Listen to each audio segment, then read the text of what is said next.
If I asked you to name the biggest political party in the United States, what would be your answer? You probably have two guesses that come to mind, the Democratic Party or the Republican Party.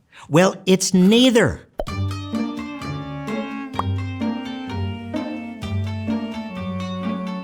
Let's look at the last presidential election.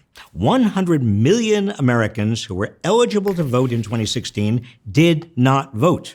That's a bigger number than the number who voted either for Donald Trump or for Hillary Clinton. In Michigan, for example, where the contest came down to roughly 10,000 votes, it's plausible to say that non-voters were the ones who decided the election.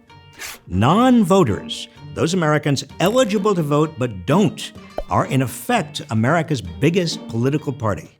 Unless we work to reverse this trend, they could decide the next election. So who are these missing voters? They're Americans who are most affected by decades of a broken political system, economic inequality, and laws designed to make it harder to vote. They're people of color, young people, and people with lower incomes. At the same time, studies have shown that these missing voters tend to be more progressive than most voters. For example, non-voters are more likely to support higher taxes to pay for government services, a higher minimum wage, a federal jobs guarantee, and other progressive priorities. There are also 7 million young people of color who weren't old enough to vote in 2016, but will be 18 by the 2020 election. These voters will also be critical to mobilize, all of which means that voter turnout will determine our future. These non-voters are potential voters, and recent elections with record turnout show we're headed in the right direction. The key question is how to get even more of them to the polls. 4 steps.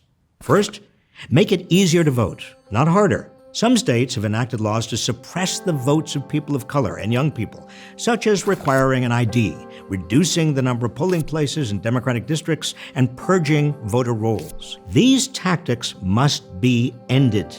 The Voting Rights Act, which for decades kept some of the worst practices in check until major provisions were struck down by the Supreme Court, must be restored. And we need to make it easier to vote by making Election Day a federal holiday, enacting automatic voter registration, for example, when people turn 18, and voting by mail. Number 2, mobilize young voters. They're a huge potential voting bloc. In the 2018 midterm elections, 36% of voters aged 18 to 29 cast ballots, shattering turnout records from the past quarter century and contributing to major Democratic victories across the country. Number 3, inspire enthusiasm and grassroots energy around big ideas and bold policies, not milquetoast consultant-driven half measures. Look at Stacey Abrams' campaign in 2018. Even though she didn't win, Abrams ran a bold campaign and worked to turn out Democratic voters that had largely been ignored in the red state of Georgia.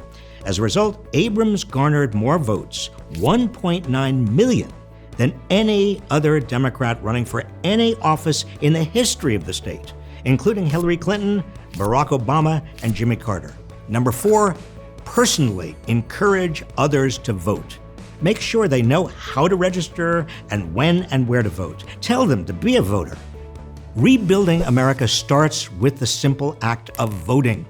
If we can activate even a fraction of those 100 million non-voters, we can restore American democracy and make our economy and our democracy work for the many rather than the few. This is why it is so important for you to vote, and urge everyone you know to vote too. What are your thoughts? What inspires you to vote? Tell us in the comments. If you found this video informative, please also watch our video, Mainstream America is More Radical Than You Think. As always, thank you for watching, and please subscribe to this channel for more videos like this one.